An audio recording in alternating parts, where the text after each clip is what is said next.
Whether you know it or not, the U.S. Congress has been holding one of its first public hearings on UFOs in about 50 years. But understand that what's being shared in these public congressional hearings are nowhere near as forthcoming as what's really being discussed behind closed doors. Unidentified aerial phenomena are a potential national security threat, and they need to be treated that way. For too long. See, this is a common intelligence operation known as a limited hangout. That's when they appear to come forth with vital information so you'll think they're being transparent in order to gain your trust. But they're actually leaving out the most important information on purpose so they can mislead you into believing what they want.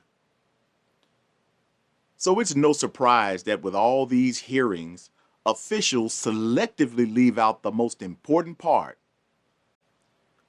That part involves the fact that these worldwide UFO concerns stemmed from Master Farrakhan Muhammad revealing his supreme technology to the Honorable Elijah Muhammad, who in turn became the only one on record to give us full details about these circular planes. And that's before the UFO phenomena really became a thing. And the fact that the FBI arrested and incarcerated the Honorable Elijah Muhammad in order to silence him for his connection to this phenomenal power, that should tell you something. And now these same government entities try to act like they don't know who or what is behind this phenomena. Record, study, or analyze these phenomena need to be classified at appropriate levels. We do not want potential adversaries to know exactly what we're able to see or understand, or how we come to the conclusions we make. Therefore, public disclosures must be carefully considered on a case-by-case basis. Nah, the Most Honorable Elijah Muhammad was 1,000% right and exact about these planes.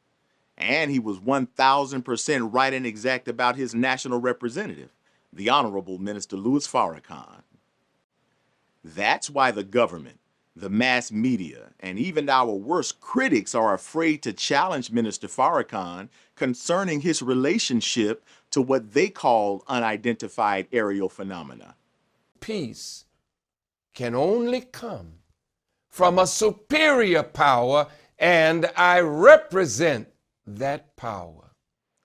Now be mindful, the minister has been daring the U.S. government to bring him before Congress and question him on the accuracy of this truth that God revealed to the Most Honorable Elijah Muhammad for decades.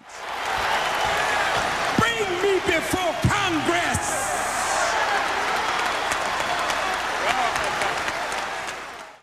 So let's get this.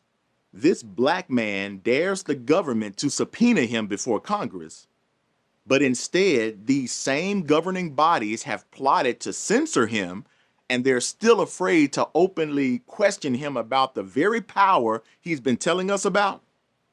It's over the heads of us in North America, and soon you shall see these wheels over the major cities of America. It is above top secret by the United States government, and if it were gibberish... In fact, they're so afraid of this message that they've got most scholars and journalists afraid to question us on the very subject that we literally have the answers to.